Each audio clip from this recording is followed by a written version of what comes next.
Yeah, g'day. We've got this Json door to do here today.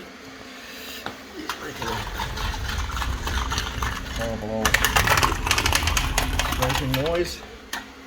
We can tell this is a Json door because, well, the easiest way is this little top guide at the top here runs along this fin, is in the shape of a J. Well, even though it's a backwards J, but it's J for Jason. Is that focused? I don't know. Anyway, there's one there, and there's also one on the back here. And the Json doors have this kind of a sticker on it. Oops, kind of diamonds all joined together. And this is probably from the 1980s and 90s, but they have a high lip on the inside with no lip on the outside. A screw, and this screw here holds the carriage in position. This screw holds the side to the bottom, and there is another screw here that holds the side to the bottom also. So in order to get to these rollers, we need to undo those two screws, separate the frame from the glass, and that will pull the roller out from the bottom here. I'm just going to go ahead and do that now. I got it. Righto. So we've taken the little guide out of the top there. This is a little block of wood and a mallet, and just separate the side from the glass.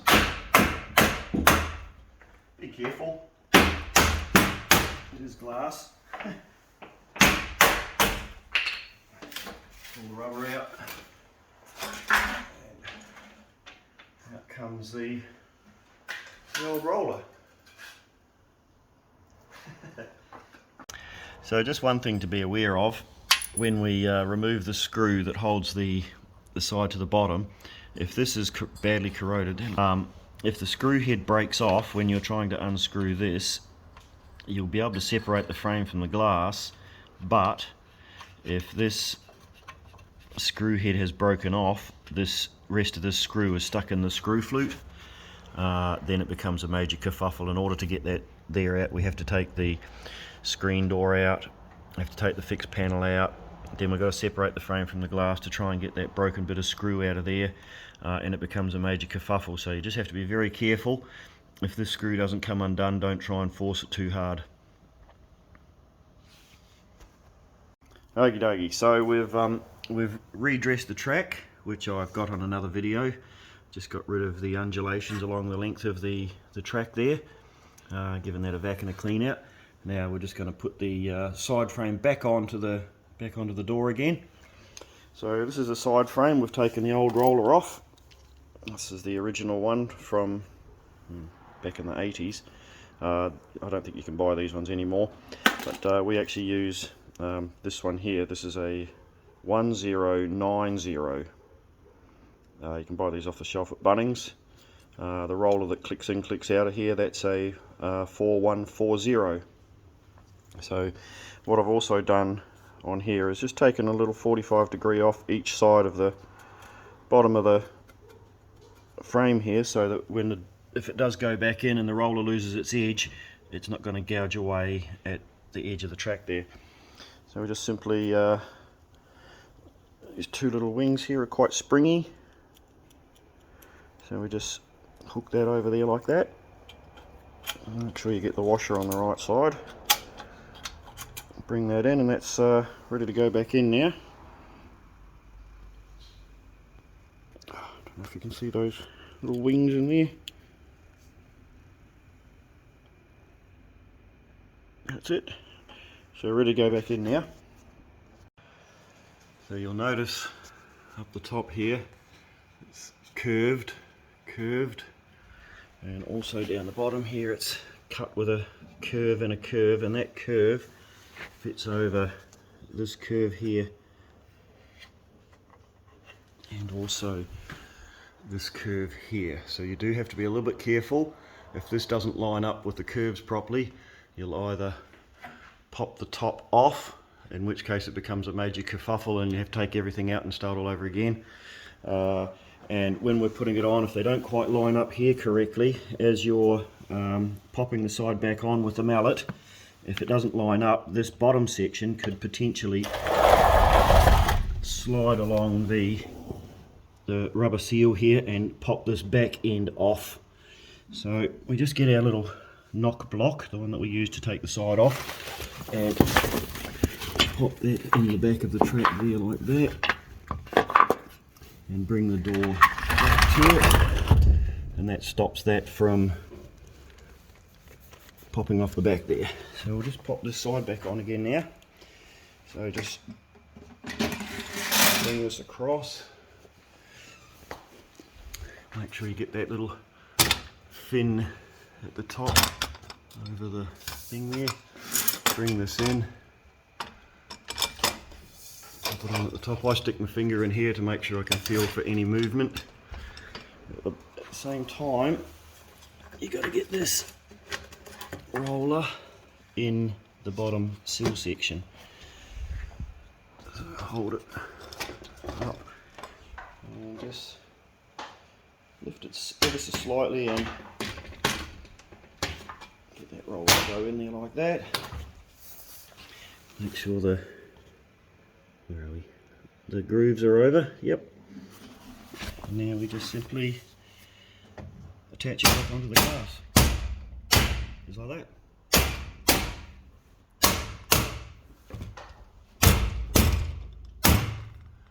Okay, now I'll just put the little guide back in the top and put those two screws back in there and adjust this one up, and that's one side done. Then you do exactly the same for the other side. Pretty straightforward anyway.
Perseverance, patience and persistence.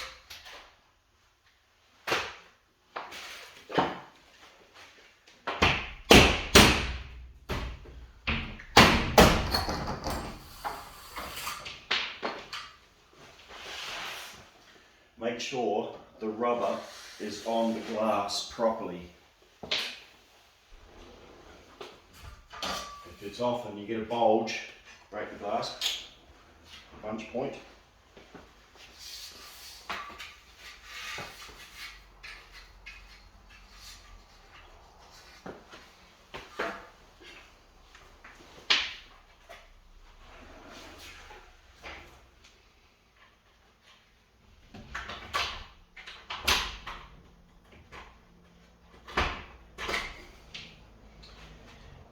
The old roller,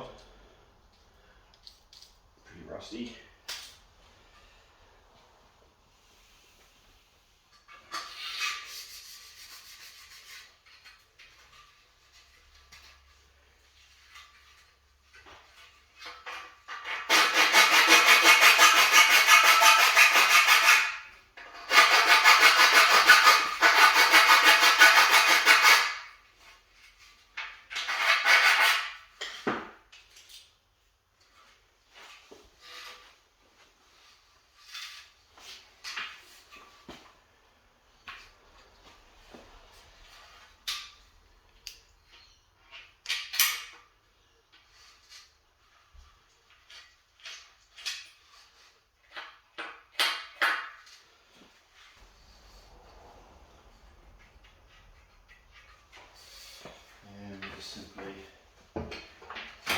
line that up at the bottom.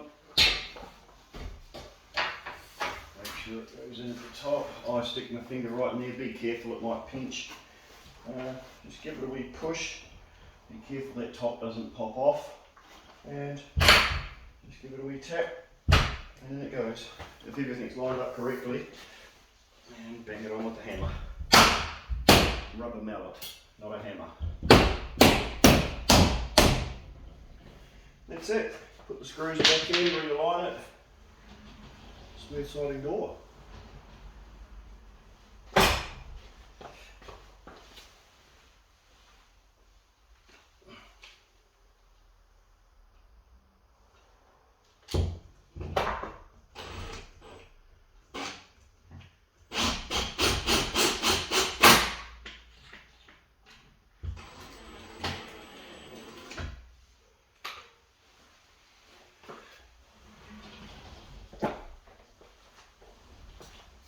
I use this product here, Inox. I just give the screw flute a wee squirt,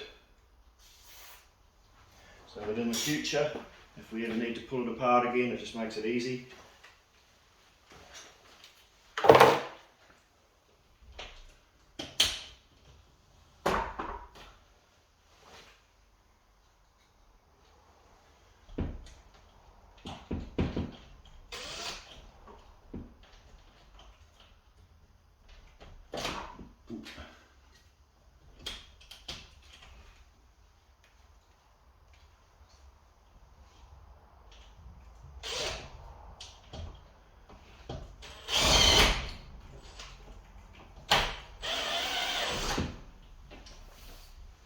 Okay.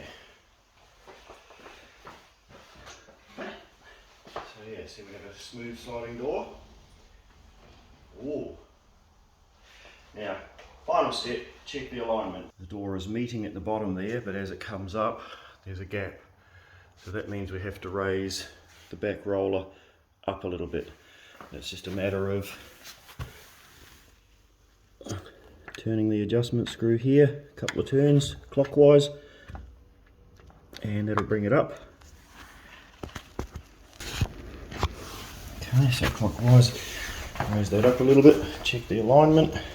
Should be pretty good there now. So that's a nice parallel gap all the way up and down there. Sweet.